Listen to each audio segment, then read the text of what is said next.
When I was a kid, the disaster we worried about most was a nuclear war.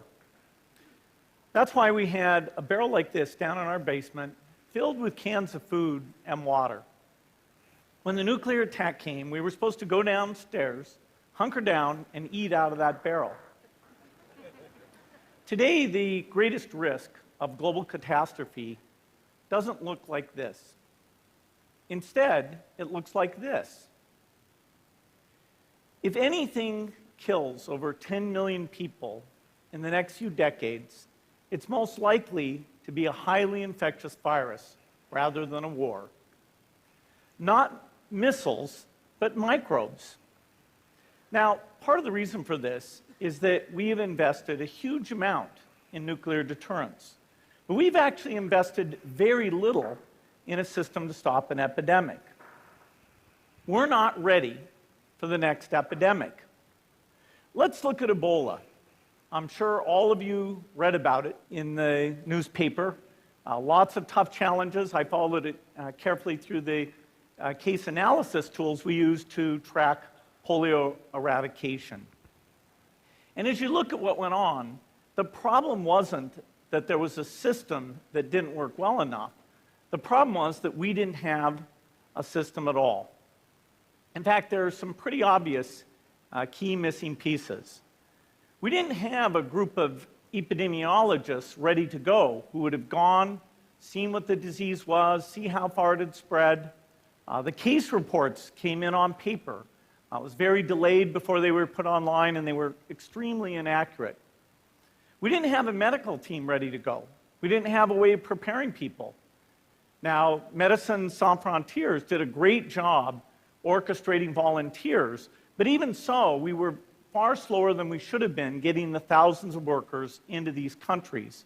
And a large epidemic would require us to have hundreds of thousands of workers. There was no one there to look at treatment approaches, no one to look at the diagnostics, no one to figure out what tools should be used. As an example, we could have taken the blood of survivors, processed it, and put that plasma back in people to protect them. But that was never tried. So there was a lot that was missing, and these things are really a global failure. The WHO is funded to monitor epidemics, but not to do these things I talked about.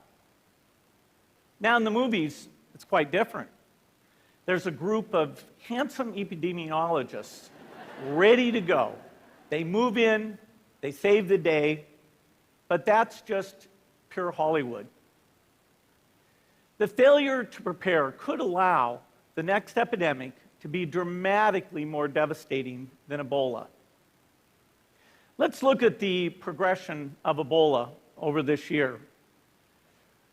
About 10,000 people died, and nearly all were in the 3 West African countries. There's 3 reasons why it didn't spread more. The first is there was a lot of heroic work by the health workers. They found the people and they prevented more infections. The second is the nature of the virus. Ebola does not spread through the air. And by the time you're contagious, most people are so sick that they're bedridden. Third, it didn't get into many urban areas, and that was just luck. If it had gotten into a lot more urban areas, the case numbers would have been much larger. So next time, we might not be so lucky. You can have a virus where people feel well enough while they're infectious that they get on a plane or they go to a market. The source of the virus could be a natural epidemic like Ebola, or it could be bioterrorism. And so there are things that would literally make things 1,000 times worse.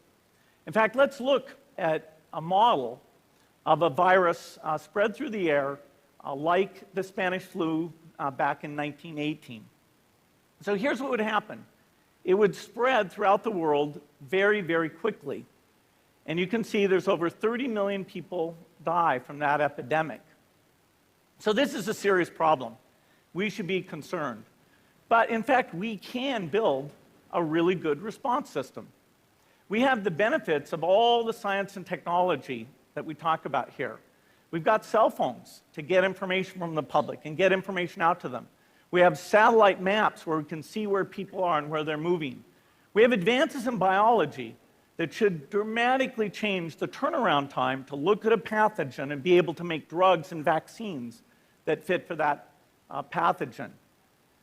So we can have tools, but those tools need to be put into an overall global health system, and we need preparedness. The best lessons, I think, on how to get prepared are, again, what we do for war.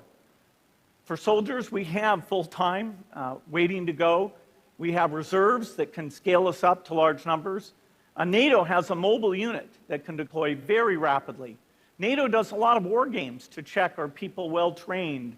Do they understand about fuel and logistics and the same radio frequencies? So they are absolutely ready to go. So those are the kinds of things we need to deal with an epidemic. What are the key pieces? First is we need strong health systems in poor countries. That's where mothers can give birth safely, kids can get all their vaccines, but also where we'll see the outbreak very early on.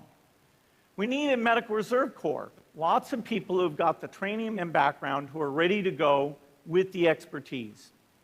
And then we need to pair those medical people with the military, taking advantage of the military's ability to move fast, do logistics, and secure areas. We need to do simulations, germ games, not war games, so that we see where the holes are.